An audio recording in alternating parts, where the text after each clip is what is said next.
Hello मेरे प्यारे बच्चों, मैं कुलदीप शर्मा आपके साथ केएस इंस्टीट्यूट के लाइव ऐप पर। तो आज हम करेंगे अपना lecture number 8 alcohols, phenols and ether का। और आज स्टार्ट करेंगे फिनोल्स। अब तक हमने जितने भी 7 लेक्चर्स किए थे उसमें हमने किया था एल्कोहल्स।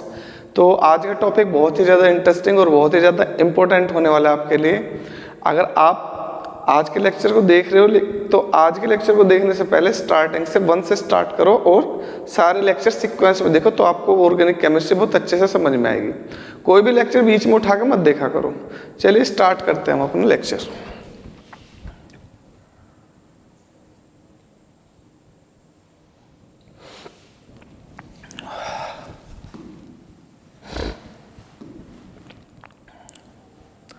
रिश्ता दिलों का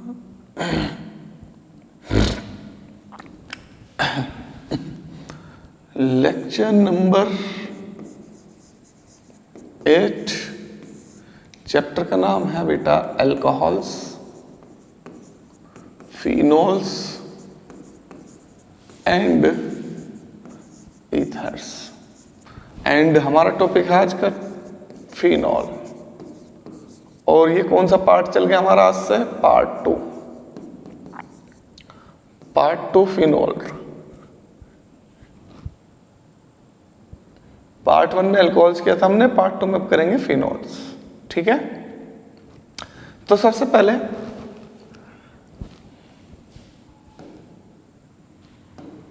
आपसे क्वेश्चन पूछता हूं, व्हाट इज फिनोल? फिनोल्स क्या है? What is phenol? फिनोल है क्या? फिनोल करते रहते हैं हम। So phenol is the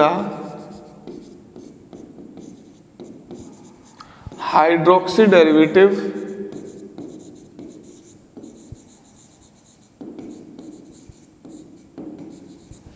of benzene. तो फिनोल बेंजीन का हाइड्रोक्सी डेरिवेटिव है। बेंजीन क्या होता है बेटा? बेंजीन होता है एक aromatic compound, cyclic compound. Cyclic में भी होमोसाइक्लिक कंपाउंड और होमोसाइक्लिक में भी एरोमेटिक कंपाउंड। ये है बेंजीन। और बेंजीन देता है सब्स्टिट्यूशन रिएक्शन। तो बेंजीन में से अगर H को सब्स्टिट्यूट कर दें हम OH से, OH होता है हाइड्रोक्सी ग्रुप, तो बेंजीन का हाइड्रोक्सी डेरिवेटिव ये बन जाएगा अब फिनोल।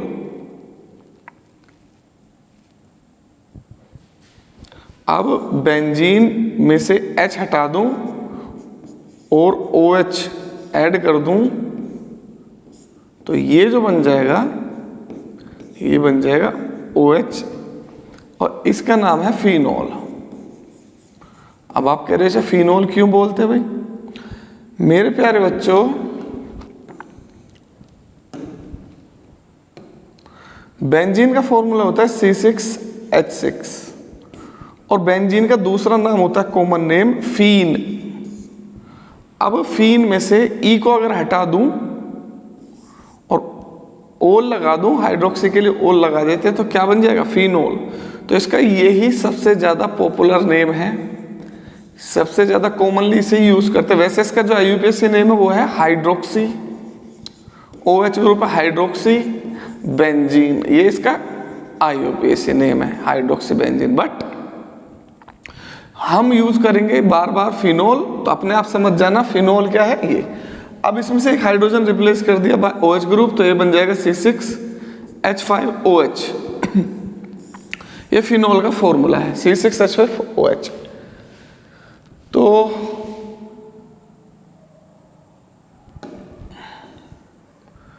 क्या है भाई फिनोल? फिनोल है हाइड्रोक्सी डेरिवेटिव बेंजीन। बेंजीन से डिराइव्ड होगा और हाइड्रोक्सी ग्रुप, फंक्शनल ग्रुप इस पे अटैच हो जाएगा, तो ये बन जाएगा फिनोल। अब बेंजीन की क्या क्या क्वालिटी है? तो एक तो तुम्हें पता चल गया, इसका मॉलिक्यूलर फॉर्मूला है C6H5OH। और बेंजीन एरोमेटिक कंपाउंड है, तो फिनोल भी एक एरोमेटिक कंपाउंड है। It is an aromatic compound. Huckel's rule को फॉलो करते हैं। क्यों? क्योंकि बेंजीन एक एरोमेटिक कंपाउंड है, तो ये भी क्या हुआ, एरोमेटिक कंपाउंड। जब बेंजीन एरोमेटिक है तो ये भी एरोमेटिक होगा। एक सेकेंड,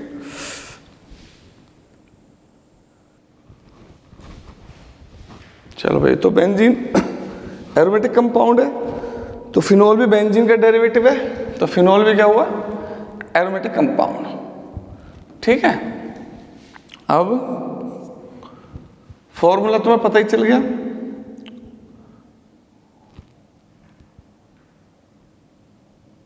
चलो भाई, अब करते हैं इसकी प्रिपरेशंस। तो चलो नोट कर लो, इसकी डेफिनेशन नोट कर लो।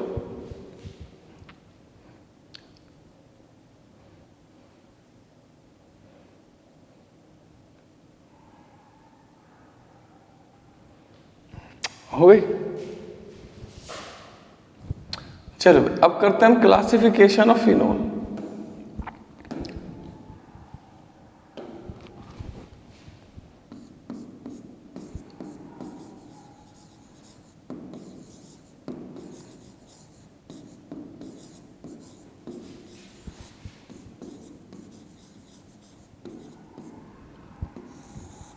फिनोल का क्लासिफिकेशन करेंगे तो बेटा फिनोल होते हैं 3 टाइप के।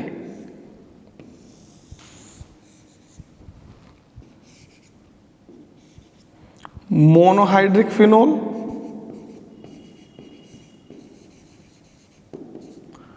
Dihydric and trihydric phenol. आपको ये पहले से पता है, अल्कोहल में भी मैंने ये वाला क्लासिफिकेशन आपको करा रखा है कि मोनोहाइड्रिक वो होते हैं जिसमें ओनली 1 OH ग्रुप हो, ओनली 1 OH ग्रुप। डाइहाइड्रिक वो होते हैं जिसमें 2 OH ग्रुप प्रेजेंट हो, एंड ट्राइहाइड्रिक वो होते हैं जिसमें 3 OH ग्रुप प्रेजेंट हो। ठीक है बेटा, तो चलो करते हैं मोनोहाइड्रिक का example. Those phenols which contain only 1 OH group, ये हो गया तुम्हारा monohydric phenol. Those which contain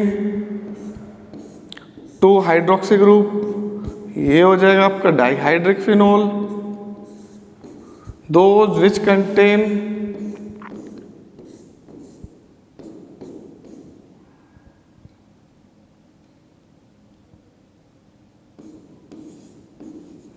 3 OH group, ये हो जाएगा ट्राइहाइड्रिक फिनोल।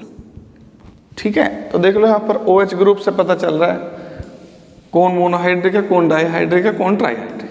लेकिन हमारे सिलेबस में यही है, अभी हम इसे ही बनाएंगे। उनकी तरफ अभी मत ध्यान दो, अभी केवल हम मोनोहाइड्रिक ही बनाएंगे। हमारे सिलेबस में है मोनोहाइड्रिक फिनोल। चलो भाई, करते हैं अब हम कुछ नेमिंग्स करते हैं, नेमिंग ऑफ फिनोल।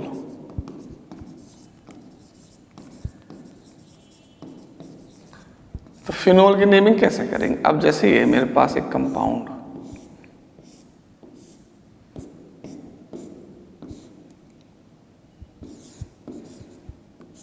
पांच छह कंपाउंड दे रहा हूं, इससे आपको पता चल जाएगा कौन क्या है। ठीक है,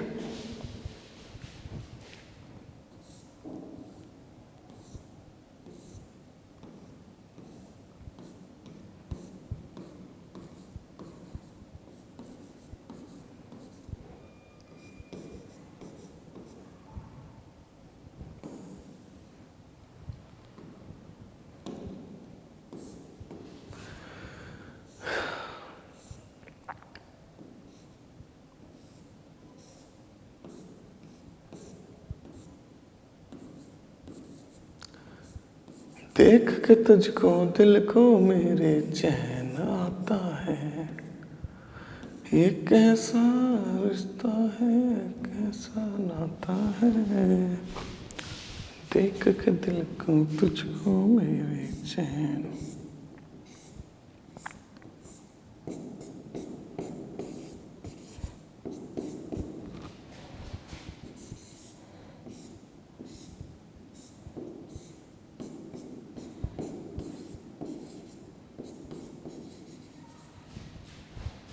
चलो ये 5 कर लेते हैं अभी के लिए, वैसे और भी हैं, लिख लेता हूं मैं।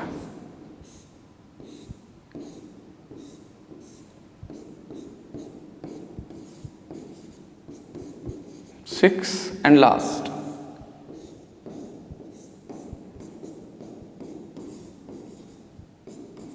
चलो अभी के लिए इतने करते हैं, काफी है, मोर देन सफिशिएंट है। करें एक बार, तुम ट्राई करके देखो फिर पता चलेगा।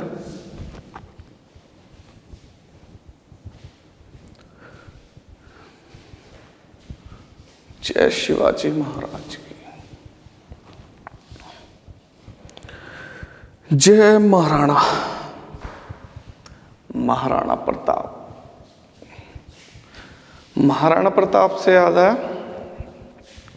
ऐसे शूरवीर शिवाजी महाराणा प्रताप जैसे इस धरती पे ना तो कभी हुए हैं पहले, उनके बाद ना ही कभी होंगे दोबारा।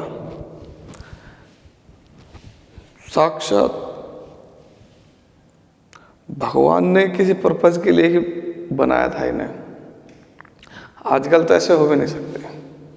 8-8 फुट की हाइट, इतनी भारी भारी तलवार, इतना जज्बा, इतनी हिम्मत, इतना साहस, इतना धैर्य, इतने सारे क्वालिटीज़, अगर उनकी हमारे अंदर 1% भी क्वालिटीज़ आ जाए ना, आज के टाइम में तो हम महापुरुष बन जाएंगे। सोचो, उन्होंने अपना पूरा का पूरा जीवन देश के लिए ऐसे ही अपनी निकाल दिया, बिना लग्जरी के जंगलों में निकाला महाराणा ने अपना पूरा जीवन, मुगलों से लड़ते लड़ते। हाँ, एक बच्चे को, मैं ऐसे वीडियो स्क्रॉल कर रहा था, देख रहा था यूट्यूब पे, एक वीडियो आ रही थी, उसमें एक बच्चा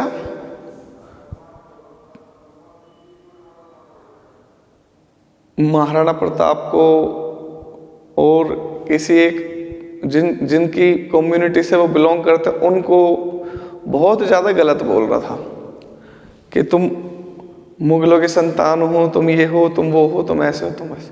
तो मेरे आपसे सभी से रिक्वेस्ट है कि कभी भी किसी भी कम्युनिटी को टारगेट नहीं करना चाहिए, चाहे फिर वो किसी भी कास्ट का हो, किसी भी रिलीजन का हो। सबका एक स्वर्णिम इतिहास रहा है इंडिया के आज़ादी के लिए, इंडिया को बचाने के लिए। और जिनको तुम आज गलत बोलते हो, तुम अपने आप को देखो कि तुम कहाँ हो आज। तुम क्या कभी महाराणा प्रताप की या किसी शिवाजी की या जितने भी हमारे महापुरुष हुए हैं, भगत सिंह की, क्या उनकी पैरों की भी धूल हो? नहीं हो सकते आप। क्यों नहीं हो सकते? क्योंकि उन्होंने जो परिस्थितियां सहन की हैं वो आपको मिली नहीं है, और अगर मिल गई तो आप सहन ही नहीं कर पाओगे। आप चांदी की चम्मच में पैदा हुए हो। दुख होता है, मैं ऐसे बोल रहा हूँ आपको क्योंकि ये बोलने ज़रूरी हैं। आप चांदी की चम्मच में पैदा हुए, सारी लग्जरी आपको मिली हुई है, अच्छे कपड़े मिले हुए हैं, अच्छे स्कूल्स मिले हुए हैं, अच्छे एजुकेशन आपको मिल रही है, और आप उनको गलत बोल रहे हो जिन्होंने आपकी इस लाइफ को बनाने के लिए अपनी जान दे दी। तो सोच समझ के बोलना चाहिए। कभी भी किसी भी कम्युनिटी को, किसी कम्युनिटी के महापुरुष को कभी भी गलत नहीं बोलना चाहिए, ठीक है ना। राजपूत क्षत्रिय, मतलब हमारे यहाँ तो छत्रे बोलते हैं, हमारी मम्मी का गांव है राजपूत का, छत्रे बोलते हैं। आज जो अखंड भारत है, पुराने जैसा ही अखंड भारत है, बस अफगानिस्तान पाकिस्तान का एरिया छोड़ दो, सेम वही भारत है, जस्ट बल्कि उससे भी ज़्यादा है। साउथ का तो पहले अलग होता था। उसमें 565 रियासतें इनकी दी हुई हैं। ये चाहते तो इनके पास ऑप्शन था कि ये अलग रह सकते थे, अपना इंडिविजुअल स्टेट रख सकते थे, लेकिन इन्होंने भारत, अखंड भारत बनाने के लिए अपने राजपाट सब छोड़े हुए हैं। और आज जो ज़मीनें हम यूज़ कर रहे हैं, ये सब इन्हीं की होती थी। हम इन पर काम करते थे सब, और हिस्सा देते थे उस पर काम करने का। तो ये तो चौधरी चरण सिंह की, ये तो हमारे चौधरी साहब की आप मेहरबानी समझो। जो ज़मीनें हमें मिली, हम उनका आज उन्हें बेच के खा रहे हैं, मुआवजा खा रहे हैं उनका। तो कभी भी किसी को गलत नहीं बोलना चाहिए। अखंड भारत बनाने में सभी का बराबर का योगदान रहा है, और स्पेशली क्षत्रियों का तो रहा ही है। 17 साल से ज़्यादा उम्र के तो ये पहुंचते भी नहीं थे जब ये काल चल रहा था। 1600 से लेकर, और 1600 छोड़ दो, 1100 भी छोड़ दो, 800 से लेकर 1800 तक का ये जो 1000 साल रहे हैं, इन्होंने, इनकी पॉपुलेशन इतनी कम क्यों है आज? सबसे कम मर गई है युद्ध लड़ते लड़ते। एक युद्ध होता था तो लाखों लाखों लोग मर जाते थे। मराठे कैसे कम हो गए? पानीपत का तीसरा युद्ध देखो कितनी क्षति हुई थी उस समय, लाखों लोग मारे गए थे अहमद शाह अब्दाली के साथ युद्ध में। तो जितने भी युद्ध होते थे, अकबर के साथ युद्ध हुआ, चाहे बाबर के साथ युद्ध हुआ, जितने भी युद्ध हुए उसमें लाखों लाखों लोग मारे गए इनके। एक टाइम ऐसा आ गया था कि 12-12 साल के लड़कों को युद्ध में जाना पड़ा। यहाँ 12 साल के लड़कों को बेड में से उठाना पड़ता है, तो उनकी तो कभी भी हम नकल भी नहीं कर सकते। उनके जैसा बनना तो दूर की बात है, उनके 1% भी आदर्श हमारे अंदर नहीं आ सकते जो तुम उनको गलत बोलते हो। तो आज के बाद कभी भी सभी से रिक्वेस्ट है, जो भी बच्चे कुछ जानते कुछ मानते, मुझे कभी भी किसी भी कम्युनिटी को या कभी भी किसी महापुरुष को गलत मत बोलो अपने आप को ऊंचा दिखाने के लिए। तुम उनके लिए कुछ, उनके कंपैरिजन में कुछ भी नहीं हो और ना हो सकते हो, चाहे फिर तुम कोई भी हो। ठीक है ना? बस इतना ही कहना था। बहुत बुरा लगता है यार, किसी ने इतना योगदान दिया हो किसी कम्युनिटी ने इस देश को बनाने के लिए और तुम उनको गलत बोल रहे हो। एक तो मुगल पूत बोल रहा था, अबे तुम्हें क्या पता वो सिचुएशन क्या थी, उन्होंने किस परिस्थिति में कैसे वो एक्सेप्ट किया होगा प्रपोजल। अपनी खुशी से कोई नहीं करता। अगर तुम पे ये तुम्हारे देश पर कोई बात आएगी, हो सकता है तुम भी कर दो वो काम जो उन्होंने किया था। तो ऐसे कहना बहुत गलत है। वो तो जिस समय जो परिस्थिति जीता है वो ही जानता है कि उसने किस परिस्थिति में कौन सा फैसला क्यों लिया। और जोधा कोई नाम नहीं है जिसके बारे में तुम बार बार बोलते हो। ठीक है, जोधा ये केवल एक प्रचलित नाम है, ये वास्तविकता नहीं है। जो पढ़े लिखे लोग हैं वो जानते हैं, लेकिन जो अनपढ़ हैं, जो 12-12 साल के लड़के हैं जिन्हें कुछ पता ही नहीं है इतिहास के बारे में,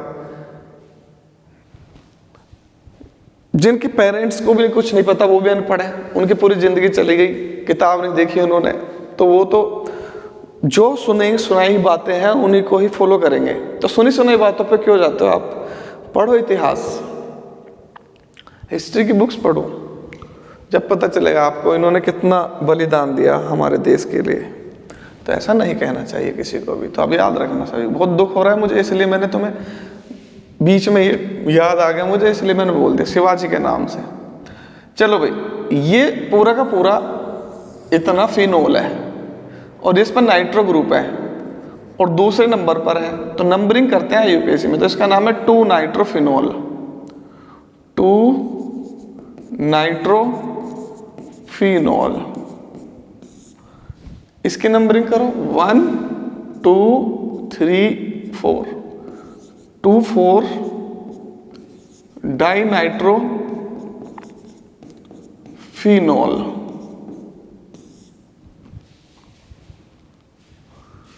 1 2 3 4 5 6,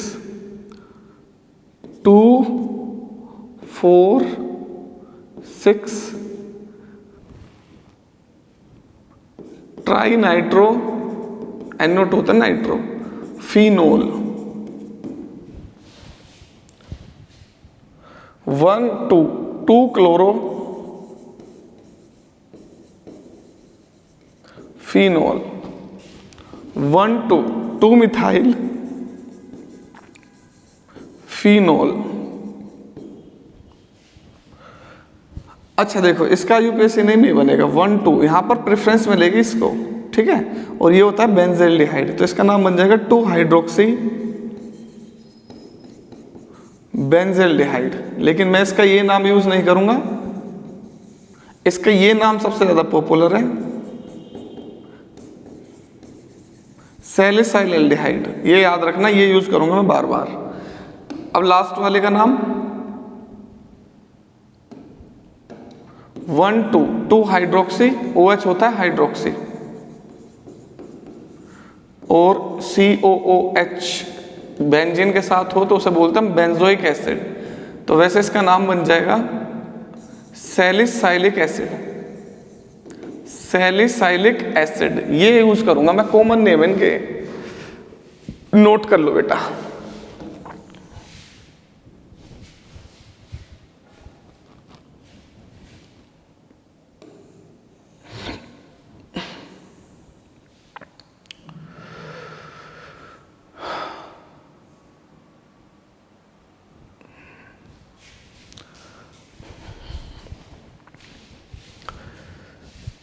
हो गया बेटा, चल करते हैं।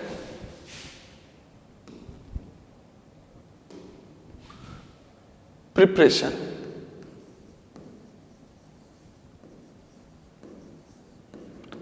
Of phenol. हमारे लेक्चर्स जल्दी जल्दी खत्म इसलिए नहीं हो रहे हैं क्योंकि मैं आपको बहुत ज़्यादा डीप में पढ़ा रहा हूँ। अगर मैं आपको केवल बोर्ड के हिसाब से पढ़ाता या केवल जितनी भी NCERT है उसको फॉलो कराता तो ये कब का खत्म हो जाता चैप्टर। तो इसमें टाइम इसलिए लग रहा है बेटा क्योंकि मैं आपको थोड़ा सा अच्छी क्वालिटी का कंटेंट प्रोवाइड करा रहा हूँ। तो फिनोल की प्रिपरेशन करेंगे। Number 1, from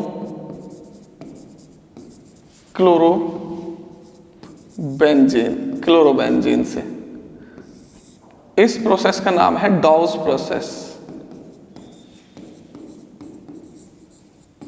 DOS process. तो देखो होता क्या है, when chlorobenzene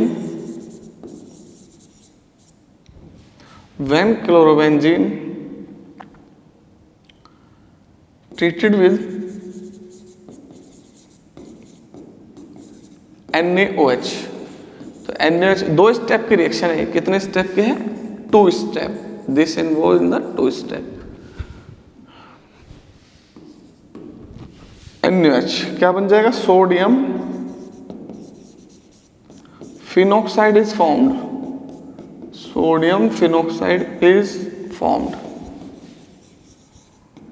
This on acidification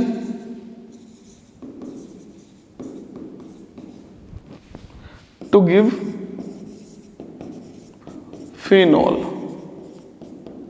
तो देखो भाई ये है क्लोरोबेंजीन,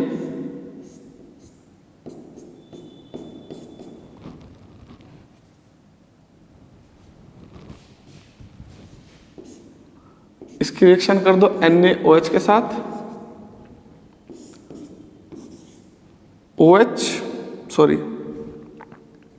H और Cl, HCl बाहर निकल जाएगा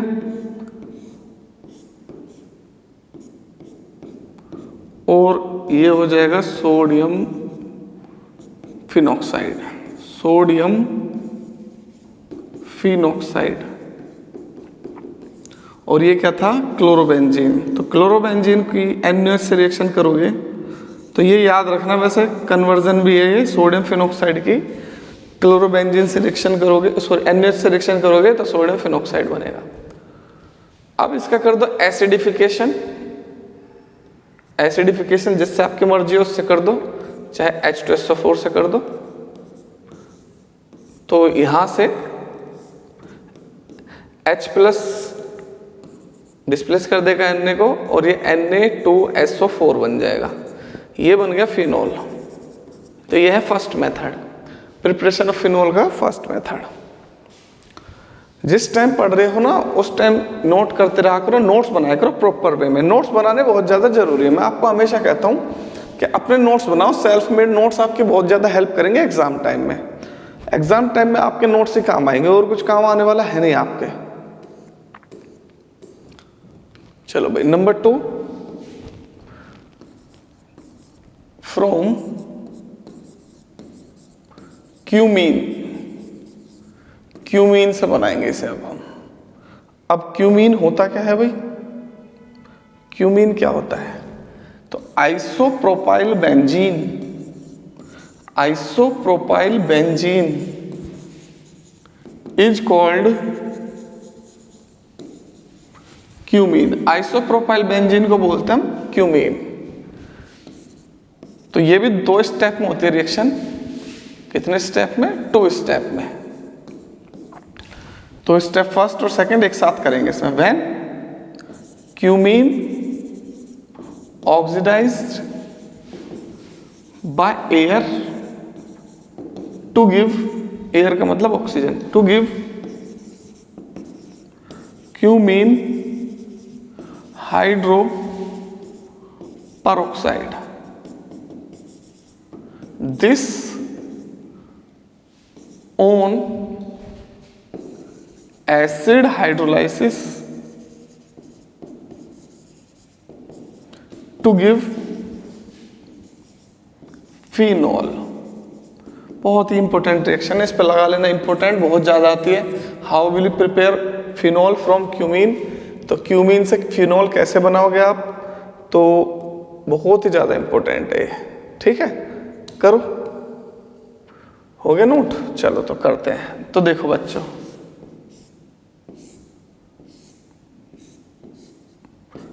ये जो है बेंजीन है और ये आइसोप्रोपाइल ग्रुप है। तो बेंजीन पर आइसोप्रोपाइल ग्रुप लगा दिया तो ये हो गया आइसोप्रोपाइल बेंजीन, और इसी के नाम है क्यूमीन। इसकी रिएक्शन ऑक्सीजन से कर दो, O2 से।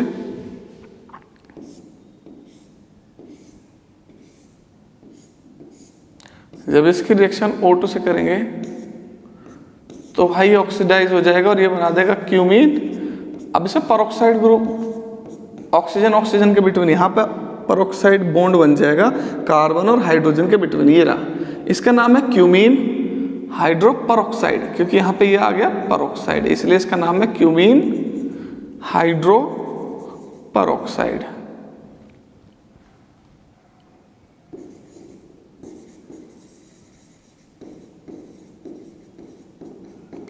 अब क्यूमीन हाइड्रो पेरोक्साइड कर दो एसिड हाइड्रोलाइसिस। ये बहुत इंपॉर्टेंट है, याद रखना कि इस रिएक्शन में जो बाई प्रोडक्ट बनता है उसका नाम क्या है? तो इसका नाम है ये CH3CO,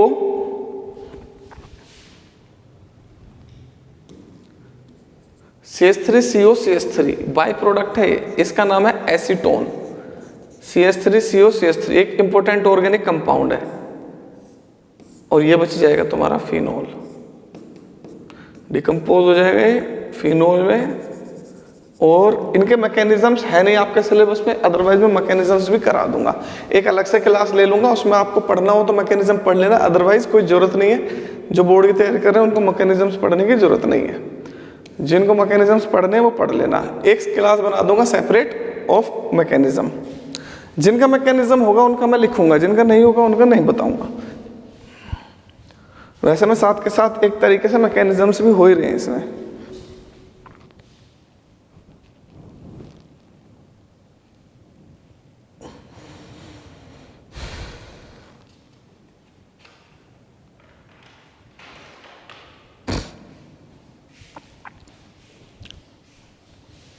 चलो भाई 2-3 और बची, उन्हें और कर लेते हैं। 2 हो गई ना। Number 3, from benzene diazonium chloride. तो benzene diazonium chloride cold water या नॉर्मल वाटर के साथ तो डिकम्पोज होता नहीं है, लेकिन ये डिकम्पोज हो जाता है हॉट वाटर के साथ। तो benzene diazonium chloride, benzene diazonium chloride, benzene diazonium chloride on treating with warm water decomposed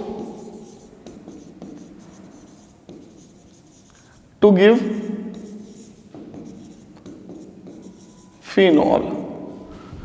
तो वार्म वाटर के साथ ये डिकम्पोज हो जाएगा और फिनॉल बनाएगा। तो यह है benzene diazonium chloride, water H2O, लेकिन वार्म वाटर होना चाहिए।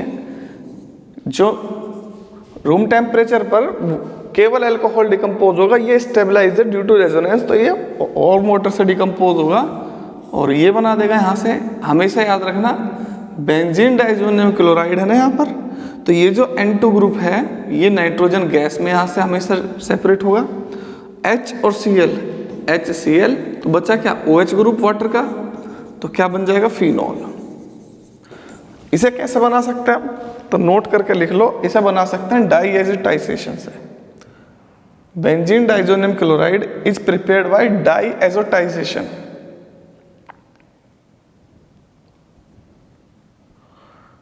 तो डाईएजिटाइजेशन क्या है, डाईएजो, ये कलर सही नहीं है,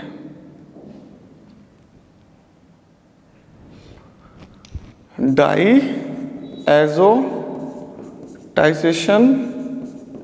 ये क्या होती है, ये बेंजीन डाइजोनियम क्लोराइड बना लेते हैं हम किससे, एमाइन से। एमाइन को ट्रीट करोगे NaNO2 और HCl के साथ, ये HNO2 भी लिख सकते हो, तो it will give benzene diazonium chloride. अब इससे बना सकते हो आप फिनॉल। 3 रिएक्शन हो गए भाई, नोट कर लो, 3 complete. Number 4, from benzene sulphonic acid, benzene sulphonic acid, तो ये है मेरे पास बेंजीन और ये आ गया इस पर सल्फोनिक एसिड। तो बेंजीन सल्फोनिक एसिड, इसको सोडियम के साथ ट्रीट करो तो इसका सोडियम सॉल्ट बन जाएगा।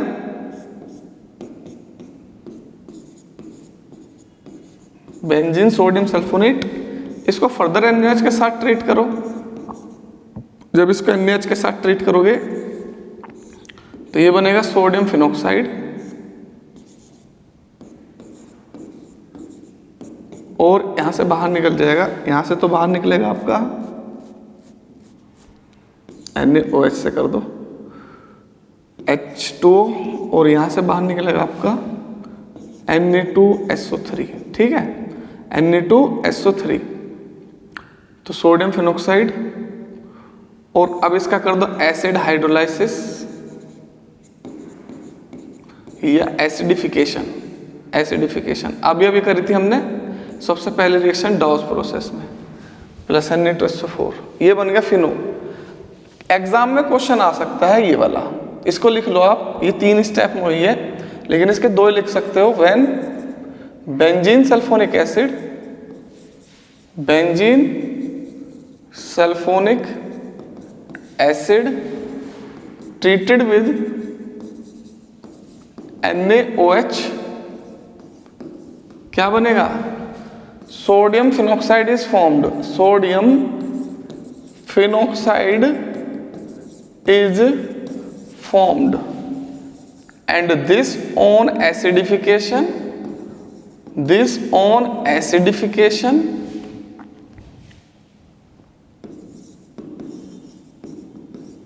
to give phenol। तो ये रहा फिनॉल, यहां हुआ एसिडिफिकेशन, ये है सोडियम फिनोक्साइड। सोडियम फिनोक्साइड किससे बना, बेंजीन सल्फोनिक एसिड से 2 बार में। अच्छा, एग्जाम में पता है क्वेश्चन क्या हुआ है, कि आपके पास 3 चीजें, एक तो आपके पास है बेंजीन, आपके पास है NaOH और आपके पास है H2SO4, इससे फिनोल बनाओ, बना लोगे, बिल्कुल बना लेंगे। तो सबसे पहले कैसे बनाओगे आप, तो बस इसमें एक स्टेप ऐड कर देना, ये है बेंजीन,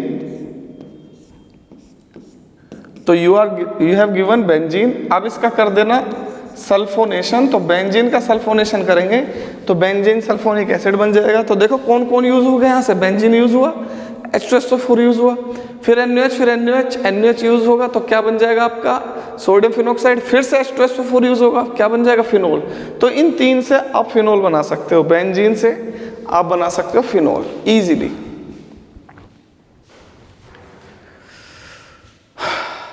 नोट कर लो बेटा इसे।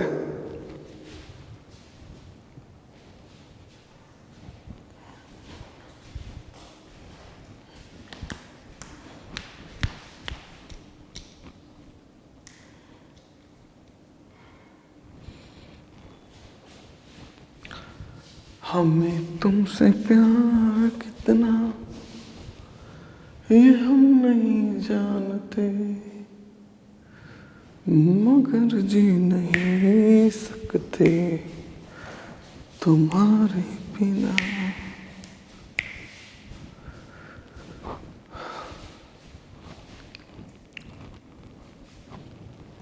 चलो बेटा number 5, from sodium salt of salicylic acid, from sodium salt of salicylic acid,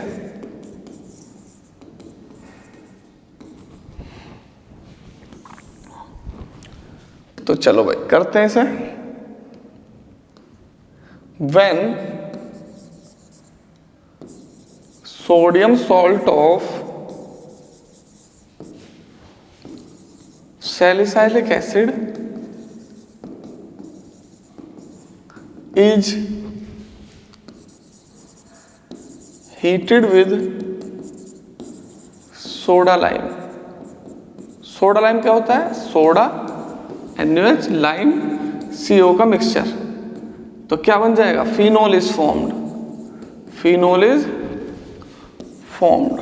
ऐसे लर्न करना है आपको, वो याद नहीं करनी रिएक्शंस, ये स्टेटमेंट याद करनी है। ये स्टेटमेंट ही तो आपको एक्सपर्ट बनाएगी केमिस्ट्री में। तो मेरे प्यारे बच्चों ये है सैलिसाइलिक एसिड। अब सैलिसाइलिक एसिड का सोडियम सॉल्ट बनाना है तो इसमें से H हटा दो और यहां पे लगा दो Na। This is the sodium salt of salicylic acid. Heat कर दो सोडियम सोडा लाइम के साथ। सोडा लाइम होता है NaOH और CO, तो डीकार्बोक्सिलेशन हो जाएगा, ये वाला ग्रुप इसका बाहर निकल जाएगा और ये बना लेगा इसके साथ Na2CO3।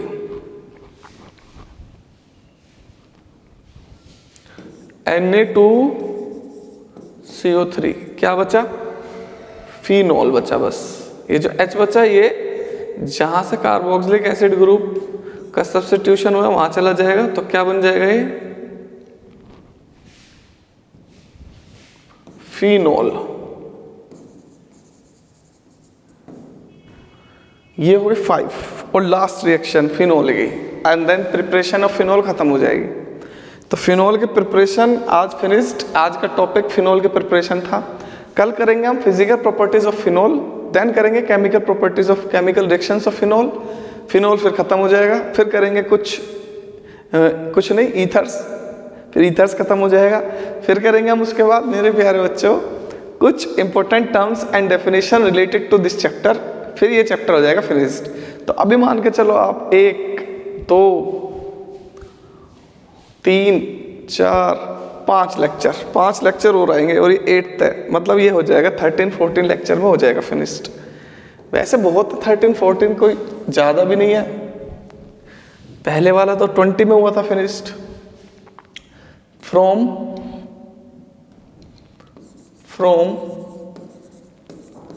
Grignard reagent. Grignard reagent से कैसे बनाओगे? चलो भाई, when Grignard reagent, अब Grignard reagent एरोमेटिक लेना है हमें क्योंकि फिनोल बनाना है। Oxidize by air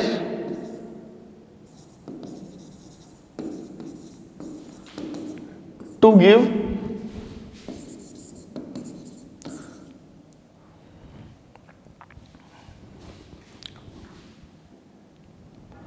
phenoxy magnesium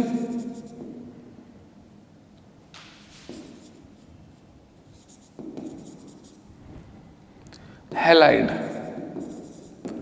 this on hydrolysis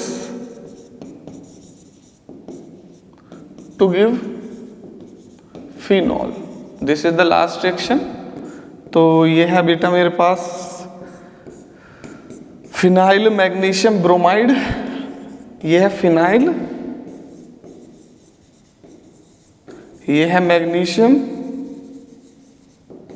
और वो है ब्रोमाइड, और इसका नाम है ग्रिग्नार्ड रिएजेंट। इसको एयर से ऑक्सीडाइज करो तो ये बन जाएगा फिनॉक्सी। फिनाइल पे ऑक्सीजन ग्रुप हो तो ये phenoxy magnesium bromide. Phenoxy magnesium bromide का कर दो हाइड्रोलाइसिस, एसिड हाइड्रोलाइसिस करोगे तो बिल्कुल वही सेम रिएक्शन जो पहले होती थी, H+ और ये फिनॉक्सी ग्रुप है, ये फिनॉक्साइड आयन, तो ये बन जाएगा आपका फिनॉल। क्या बचेगा? MgBrOH। सेम रिएक्शन होती है हमेशा ऐसी ग्रिग्नार्ड रिएजेंट की, फिनॉल।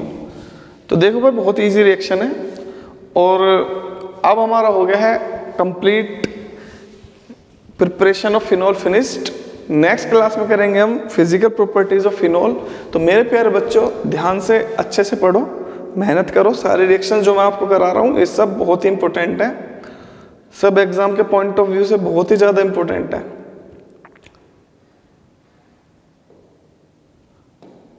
यहां से स्टार्ट किया था मैंने चैप्टर।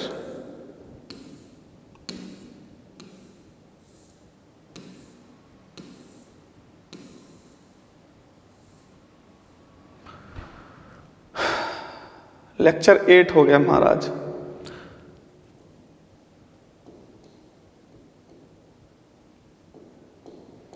चलो बेटा कल मिलते हैं अपने टाइम पर ही। Thank you so much, god bless you all.